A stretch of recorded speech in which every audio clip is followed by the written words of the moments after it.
Hello, thanks for joining us on TVC News at 4.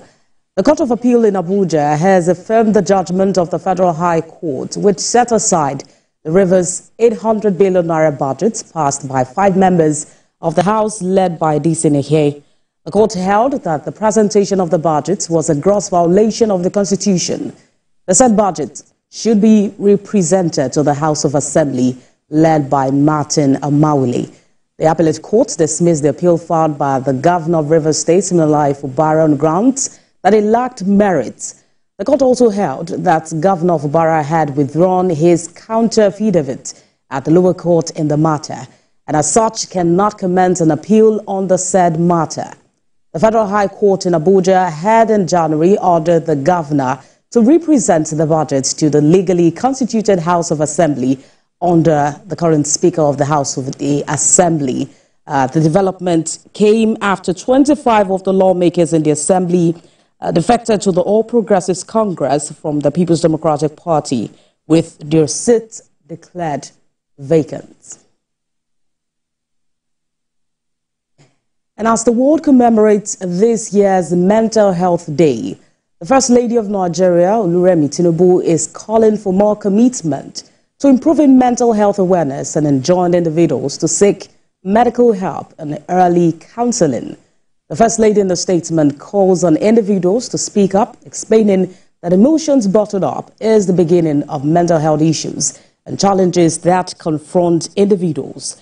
According to Senator Tinubu, if there were no fears of stigmatization, people will tend to speak openly about their struggles, thus leading to early diagnosis, thereby improving recovery outcomes.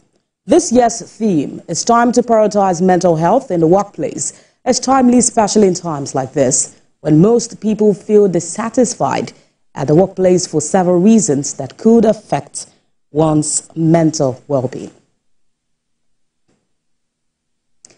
And still talking health matters, experts have called for an improvement in breast cancer awareness and education in Nigeria in order to reduce the number of prevalence in the country.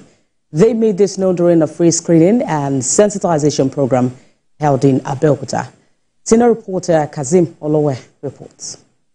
It has been stated that Nigerians must pay serious attention to screening and early detection and treatment of cancer cases in order to reduce the number of cancer-related deaths in the country. Experts in the treatment of cancer made this known at a program held in Abuja.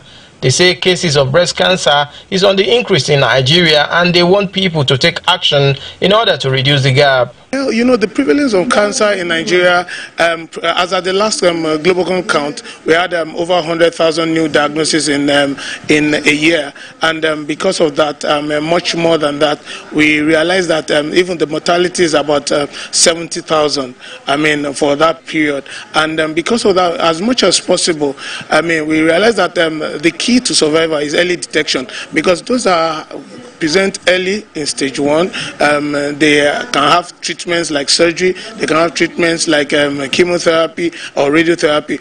If you see any lump in your breast, in any part of your body, your breast, your armpits, you don't have to keep it.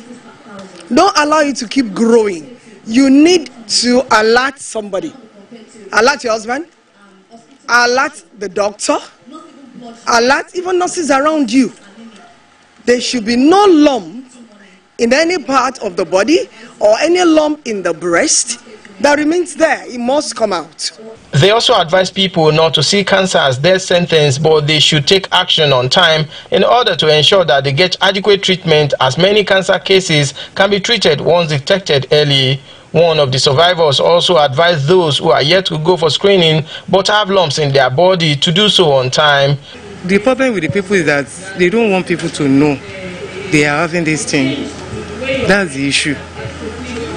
At times when some of my friends came to visit me, say, it's not a big deal. So that is it. The event provided opportunity for youths, women and student groups to get access to information about cancer and the roles they are expected to play in closing the gaps in the country. Kazim Olowe, TVC News, Abuja.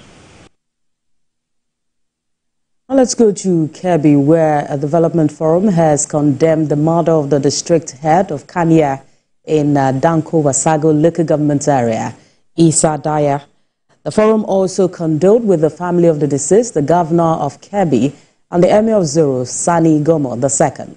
They said the head of Kania was kidnapped along with 8 of his subjects on Sunday, the 6th of October, and while other victims were rescued on hut, the body of Isa Daya was discovered in the bush in Sakaba area. The forum commended the effort of the governor and the police in rescuing the 8 persons, but regrets the death of the district head. They also called on the governor and the police to work harder to secure the lives and property of residents. In other news, the Minister of Women Affairs, Uju Kennedy Nwaniye, has reaffirmed the federal government's commitment to addressing the country's economic challenges. She said this at the distribution of palliatives to the less privileged families, while reassuring the people of President Bola Tinubu's administration's determination to transform the country. Addressing beneficiaries drawn from the 326 political wards in Anambra, the minister reaffirmed the government's readiness to fix the economy. The Integrity Brigade, they are coming out to start checking and telling Nigerians what their monies are being used for. Anybody that touches your money, you will hear about it. That is one promise I'm giving you through Integrity Ambassador. If anybody does it wrong, they go to court. They address it on behalf of the Nigerians. They are standing by Nigerians, representing you people to fight for injustice, corruption to come to an end. That is what they are coming up to do. And hospitals, we no more reject emergency patients. They do it, Integrity Brigade will come after them. And Integrity Ambassador will sponsor the lawsuit on that.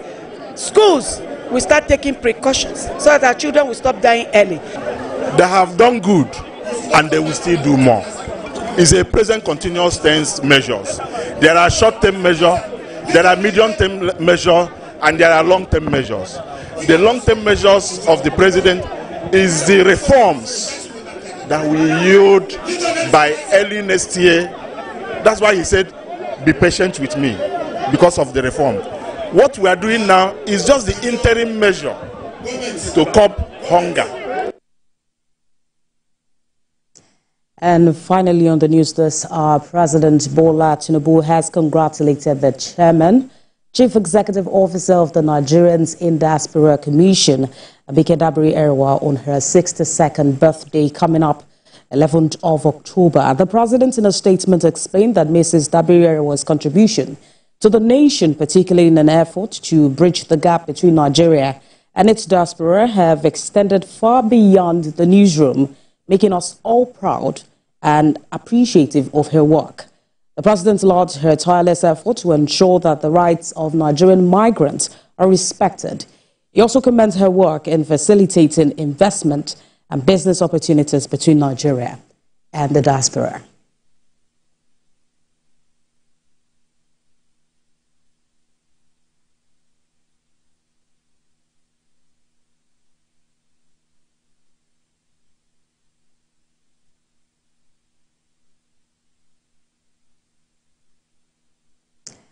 That's it on the news this hour. For more updates on the stories you're monitoring,